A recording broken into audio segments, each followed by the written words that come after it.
Welcome everyone. Today we're going to talk about hypertension. I'll start by giving you a brief overview of hypertension, including risk factors, diagnostics, and treatment recommendations. And then we'll end by doing a few case studies where we walk through the process of evaluating the patient. Hypertension is prevalent and affects 1 billion people worldwide. In the U.S., 1 out of every 3 adults is diagnosed with hypertension. Most cases of hypertension are primary in origin, meaning no other cause. In about 10% of cases, hypertension is secondary to another factor like sleep apnea, renal issues, endocrine issues, vascular issues, even medications or drugs. Risk factors for hypertension are similar as those for hyperlipidemia. Obesity, alcohol, stress, family history, and sedentary lifestyle all place people higher risk. Most often, patients with hypertension are asymptomatic, but there are some who complain of headaches or have evidence of end organ damage that ultimately leads to diagnoses. The procedure to diagnose hypertension is unchanged from JNC7. The patient needs to be properly seated with a correct fitting cuff. They need to have 2 or more elevated blood pressures on 2 or more visits to diagnose hypertension. There is an exception. Hypertension can be diagnosed with 1 elevated blood pressure if there is evidence of end organ damage. So what's meant by end organ damage?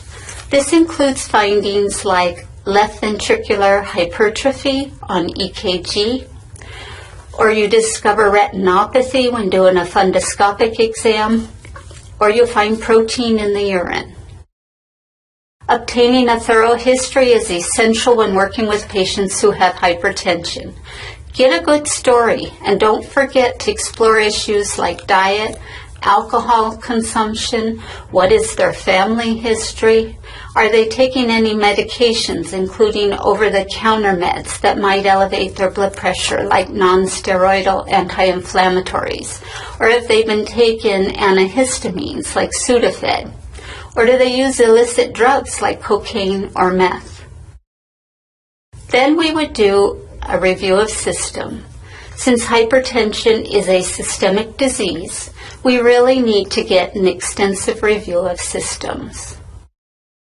The physical exam is also fairly extensive. We typically say a system above and below, but hypertension is systemic, so it requires a thorough exam. Our baseline workup would include an EKG to evaluate for left ventricular hypertrophy or left atrial enlargement.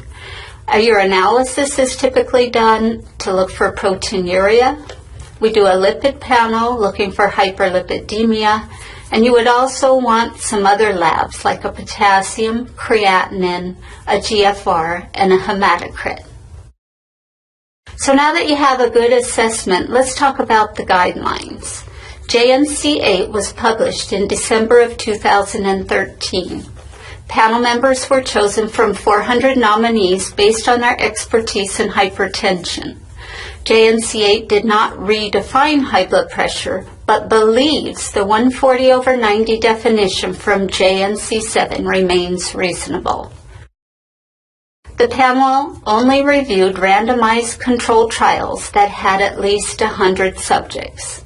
The new guideline was not endorsed by other professional bodies prior to publication, so it was initially met with some controversy. JNC8 did not redefine hypertension and continued with the 140/90. The questions guiding their literature review included: in adults with hypertension, does treating with meds to a specific blood pressure goal improve health outcomes?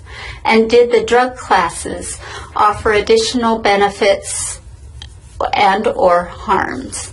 So think of those kind of like your PICO questions when you do a search of the literature. After reviewing the literature, JNC8 developed about 9 recommendations. This can be very confusing as you read them for the first time, and even overwhelming.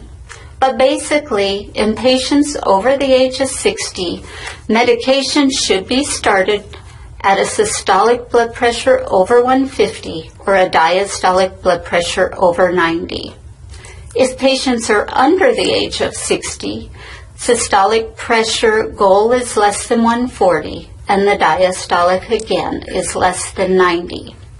Thiazide diuretics, calcium channel blockers, ACEs, and ARBs are all reasonable choices. In the Black population, with or without diabetes, initial treatment should include a thiazide or calcium channel blocker. In patients over the age of 18 with chronic kidney disease and hypertension, treatment should include an ACE or ARB to protect the kidneys. The main objective of hypertension treatment is to attain and maintain blood pressure. If you are not there after a month, increase the dose of the medication or add a second medication. The next month, if you're still not there, add a third medication. The main objective of treatment, like I mentioned, is to attain and maintain blood pressure goal. If the goal is not reached, continue to titrate your meds and keep adding agents. After 3 agents, if you don't have control of the blood pressure, you may want to consider secondary causes or referring the patient to a specialist.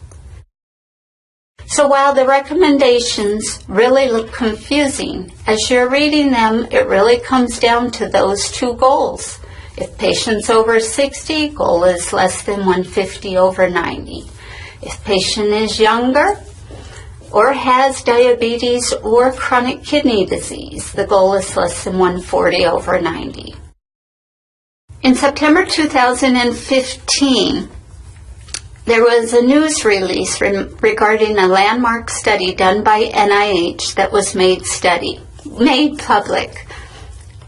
The SPRINT trial wanted to evaluate the benefits of achieving tighter blood pressure control in patients age 50 or above who had high risk for developing cardiovascular disease or kidney disease. What they found was keeping the systolic blood pressure less than 120 reduced the chance of MI, stroke, and cardiovascular deaths by 25%. So what are the implications and what does this all mean? For those patients who are at higher risk for cardiovascular or kidney disease, achieving tighter blood pressure control can decrease the risk of MI, stroke, and cardiovascular death. So stay tuned. We will be hearing more about the SPRINT trial in the future. And clinical guidelines are just that. They are meant to guide our practice, but don't replace our clinical judgment.